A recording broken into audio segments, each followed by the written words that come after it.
Hello, everybody, and welcome to the October 20th version of Trips and Traps. Richard Migliore, Andy Serling. A spectacular autumn day, and we got 4 interesting races to look at. I agree. I like the array of different kind of trips that you get to, and maybe some trips, maybe some traps, and just some different circumstances and situations to look at. Starting with the first race, and a horse that, I got to tell you, Richie, I'm kind of looking forward to betting against this horse when he comes back, and that's the second-place finisher, the 8, Driven by Thunder. Well, he did get off poorly, like a lot of first-time starters. He just didn't break with it, and looked like Johnny put him to pressure right away to get his mind in the game. Do you think this horse ran spotty?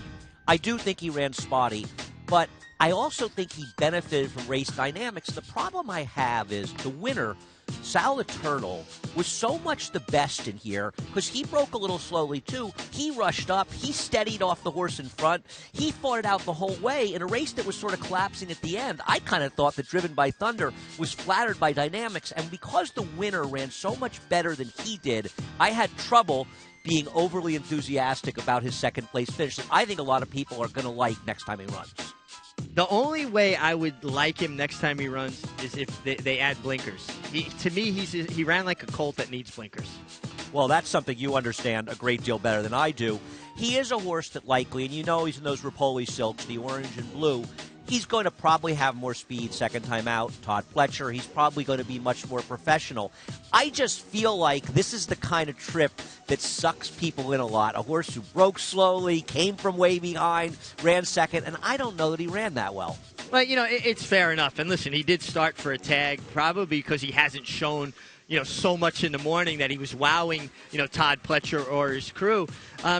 Again, I just go back to he looked to me like he was running in stops and starts, maybe from the kickback. But I thought when I watched this, and this was a race you had picked out, and I watched it after you told me we were going to watch this, it's a horse that needs blinkers. And I just think he can be better.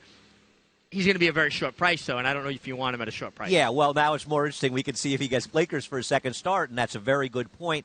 And I'm not saying he's not going to win next time he runs, but I just felt like this race, because I thought that Sal the Turtle ran so well to win it, and I don't think that people are going to recognize the great performance, relatively speaking, of the winner, and they might overemphasize him getting left and coming from behind. Well, I think it's fair. I don't think getting left beat him here, and I think the winner was good, although the winner was 20-1, so maybe he hadn't shown much in the mornings either. Obviously not. And he really ran. He ran like he was the one who was supposed to be a short price. We come to our second race, and our second race is on the same day. It's the 6th race on October 13th. And we're going to talk about how a start can affect the race as we look at the number 7 horse, Knee Socks, who was supposed to be the speed and part of the pace. And as you're going to see, a terrible stumble. The rider loses the irons.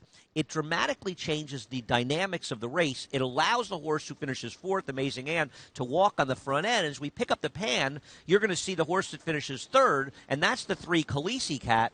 Khaleesi Cat, who has no speed, is badly compromised, Richie, by the lack of pace, and that's because Knee Socks stumbled. Yeah, Knee Socks gets off cleanly. She's up part of the pace. You get a legitimate pace. They're not going to go a half in 50. And you can see Joe Martorez, the rider of Knee Socks, just had a dreadful time getting his stirrups back. By the time he did, all positions are secured by then. He's not going anywhere. The pace dynamic of the race was sealed at that point. It really is an interesting situation. By the way, Knee Socks is a horse that might have had a chance in this race, and a horse you might want to keep an eye on for next time it runs, especially if the race doesn't have a lot of speed. But it also talks about betting horses like Khaleesi Cat, which I did. But the problem with betting deep closers is you are always potentially a victim of pace. And it was never more evident than this race with Khaleesi Cat. I mean, she's slow early. You can't change her style. She doesn't even break with much interest. She kind of lumbers out of the gate. And you could see Junior Alvarado's trying to do the right thing, like at least cut the corner as much as you can before you come out. You don't want to get her stopped once you get her going. And she comes grinding, but I never anticipated the pace being this slow, and nobody's fault. Knee Socks stumble. Yeah, it's all because of Knee Socks stumble, and I agree. Junior Alvarado did a very good job of dealing with the bad hand that he was dealt. If Knee Socks breaks, it's a completely different race, and when they go 25.39, 50.08, there is no way a horse like Khaleesi Cat is supposed to have a chance, and she comes darn close to winning. She probably should have won this race. I know the speed came back, but Annie Rocks, who won the race, was not only the favorite, but she has enough tactical speed to put herself in the game. Well, right. She created a perfect trip for herself. She's laying off a horse, Amazing Anne, who probably doesn't want to go this far, no matter how slow she goes early. And you can see Khaleesi Cat's finishing best of all at this point. She was unfortunate, and I'm sure going into the race, Junior handicapped and go, well, there's some speed, knee socks will go. Then the gates open, and all bets are off. And probably he saw knee socks ahead of him and the rider having trouble with the irons, and he said, oh, God, that's knee socks. I'm in trouble. Yeah, there went my help up front. Right. And I'll tell you, like, knee socks didn't run that badly. Knee socks is a talented horse and maybe deserves a chance in this condition as well as we go forward, whether it's at Belmont Park or at Aqueduct, but they are turf routers. We're going to take a look at our next race, and this is one, I believe it is the 9th race on October 14th. The eventual 5th place finisher in the purple and white will end up 3 wide chasing, Outrageous Bet. This horse, I thought, ran extremely well, despite the fact he finished 5th, beaten about 3.5 lengths. Yeah, I thought he ran well, too. This isn't the kind of trip that wins on the grass, and I think you can blame the post position as much as anything. It's just a very tough post on the inner turf with a young horse to overcome that. Yeah, I don't know what you could have asked Dylan Davis to do other than just be very aggressive and send towards the lead, but she probably wasn't winning under those circumstances either. As you say, we talk about this, those far outside posts, 1.16 on the inner, they're killers. Yeah, you've got to be much the best or tactically have an advantage, either be the main speed or just slow enough to tuck in. And I'm sure Dylan Davis is thinking at this point, he's got 2 horses in front of them. One's 16-1, one's 14-1. Jockeys notice. They know who the contenders are. You go, do I want to go after these guys? They're going to speed up inside of me. He's basically stuck where he is. This horse lost the race when they drew the race, yeah. in reality, especially the way the race developed. And Outrageous Bet has now run well in both of the turf starts it's made. Its speed is going – I think that Outrageous Bet is the kind of horse that his natural speed over the long term is going to help him. It hasn't helped him in his first 2 starts. No, and certainly you'd like to see him. I'd like to see him at Aqueduct draw an inside post and allow him to go on and use that speed. 7/8 turf course over there. Speed is something I always wanted to have. I agree. By the way, the eventual 3rd place finisher on the far outside, and that's the horse in yellow, that's Millie's Party Boy. This horse makes that sort of monstrous mid-run and actually ran very, very well, making the lead here.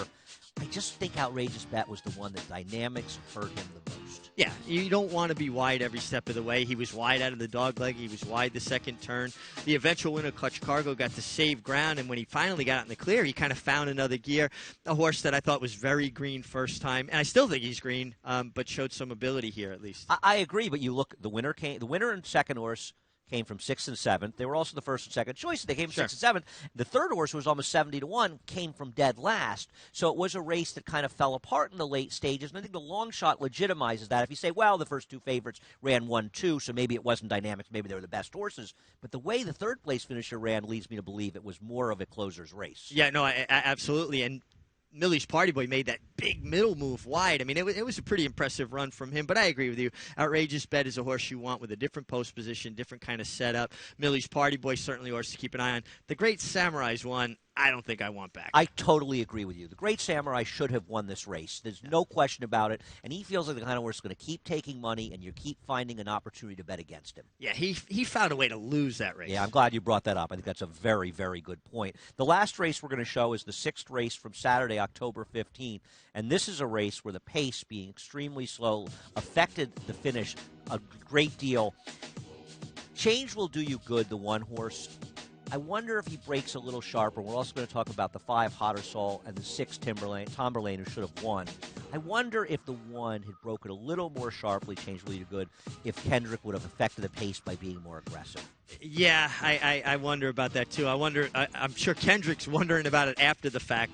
It didn't look like Irad Ortiz on Dowses Beach, who's on the lead now, was intent on the lead. It basically got handed to him.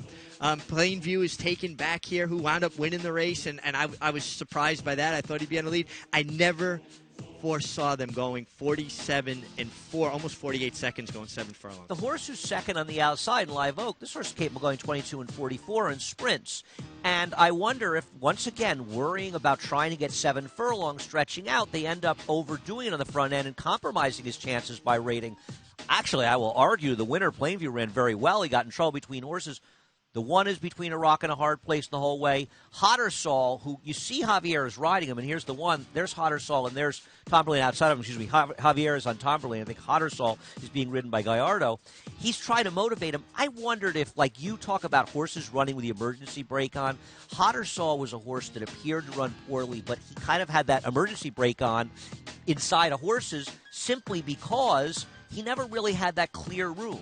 Yeah, even though he wasn't up on heels, it's like he's got a running roadblock in front of him. And psychologically, some horses are like, well, I don't see daylight, so where do you want me to go? And you saw Change Will Do You Good. Tried to come out. Plainview had that position. He ducks back in. He's never quite Worst comfortable. And here comes Tomberlin, who's flying home because they went so slow early. He was best. I do think Change Will Do You Good. And for full disclosure, that's who I boxed in the exact. Well, I mean, the problem with Change Will Do You Good is in these slower-paced races, and he's kind of a one-pace type horse and needs a little help up front, trying to run by them down on the inside. And this illustrates how much easier it is to get that free run on the outside. And I don't think we're saying Tomberlin's a better horse than Change Will Do You Good. Oh, yeah. But getting that clear free run on the outside is so much better than trying to grind it out inside. Well, especially because you're, again, psychologically, the horse is like, okay, where do you want me to go? And you're searching for room. And Kendrick tried to come out. Plainview still had horse left, and he ran on. And I think you're right. Give him credit. He did clip heels in the middle of the turn and jump right back in the bridle.